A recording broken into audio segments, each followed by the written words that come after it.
there's two ways to look at this, and a third, which I'm going to talk about later.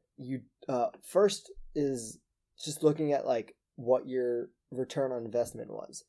You didn't get a first round pick, so that's poor. Second, you could also look at, maybe the Houston Texans were short of money, and this is offering cap relief.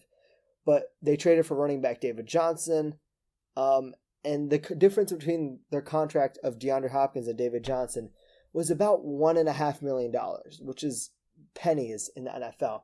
So that second point is also out if you're trying to defend this trade. You can't make the argument that you're saving money, and you can't make the argument that you're getting good draft picks in return for a stud player. Now, here's the third sort of gray area for Bill O'Brien. Character concerns. Does DeAndre Hopkins fit in the locker room? Does he, beef with the head coach or other players?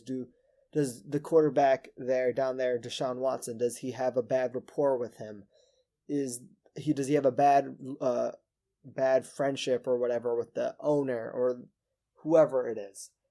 Does he have a bad relationship with someone? And the answer to that is yes. Bill O'Brien had a poor relationship with DeAndre Hopkins, and it's a very odd relationship where Bill O'Brien is alleged to call, according to Hall of Famer wide receiver Michael Irvin, he is alleged to have called / compared DeAndre Hopkins to former tight end, former NFL player, former Patriot Aaron Hernandez, who, as everyone knows, went to jail and eventually, unfortunately, killed himself in prison.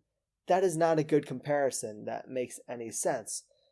And you can't be calling your stud players Aaron Hernandez. And also, he is alleged to have said he doesn't like DeAndre Hopkins' quote-unquote baby mamas, referring to DeAndre Hopkins having multiple children with multiple different women. And obviously, you can have your opinions on that, but the fact is that that's just sort of a sketch thing for a head coach or GM to say to a good player. And there's reports that DeAndre Hopkins would call out Bill O'Brien during film sessions, or he was sort of beefing with him, or whatever term you'd like to use. And so Bill O'Brien pretty much shipped him off for literally nothing. And Bill O'Brien, for those of you who don't know, comes from the Bill Belichick coaching tree. And so people are saying, the few people who are trying to defend this move, which is literally no one, they're saying, it's a Bill Belichickian move. Bill Belichick did it. Bill Belichick has won multiple Super Bowls. Bill O'Brien is just following in older Bill's footsteps. And that's just also completely incorrect.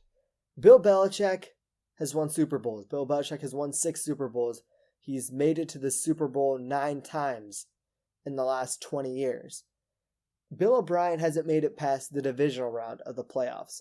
And doing so, he punted on he did a fake punt on his own like 40-yard line against the Chiefs and blew a 24-point lead in the divisional round of the last year's playoffs.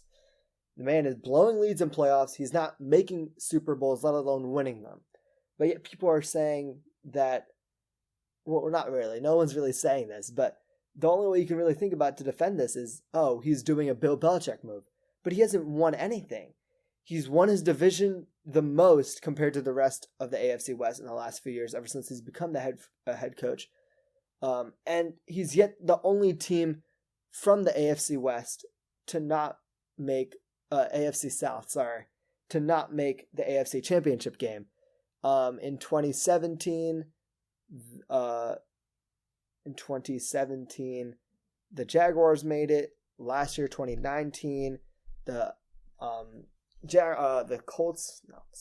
Titans made it. And then the year previous, or in 2014, Andrew Luck led the Colts to the AFC Championship game. That's 3 times from 3 different other teams in that division. All the while, the Houston Texans have won the division the most amount of times compared to the rest of those teams. So, in reality, this DeAndre Hopkins trade is hurting your team. It's also already come out that multiple players, potential free agents, have said they don't want to play with Bill O'Brien anymore because they feel as if he's not a good person to work with. He's too stern. He doesn't have the right, compared to Bill Belichick, to just ship off star players in their prime because they're not a culture fit. Whatever you would like to say about that.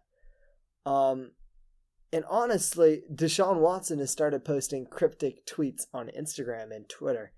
And obviously it's nothing crazy, but the fact is that this has gotten to his mind. And also when you're looking at how to build a team, the best way to build a team is to get a star wide receiver and pair them with your star quarterback and let them grow together. It's what the Atlanta Falcons did with Matt Ryan and Julio Jones down at Atlanta. And you already had that in place, and now you got rid of potentially a top 3, potentially top 2. Some people can even argue the best wide receiver in football to the Arizona Cardinals for literally nothing. And it really is mind-boggling. It's going to be interesting to see if Deshaun Watson will stay with Bill O'Brien, or if Bill O'Brien leaves, gets fired eventually, which I think he's on he's on a flaming hot seat this year. It would be interesting to see what star players like J.J. Watt and Will Fuller, what they do. Will they stay? Or will this trade really damage the Houston Texans locker room and lead to turmoil in Houston? We shall see.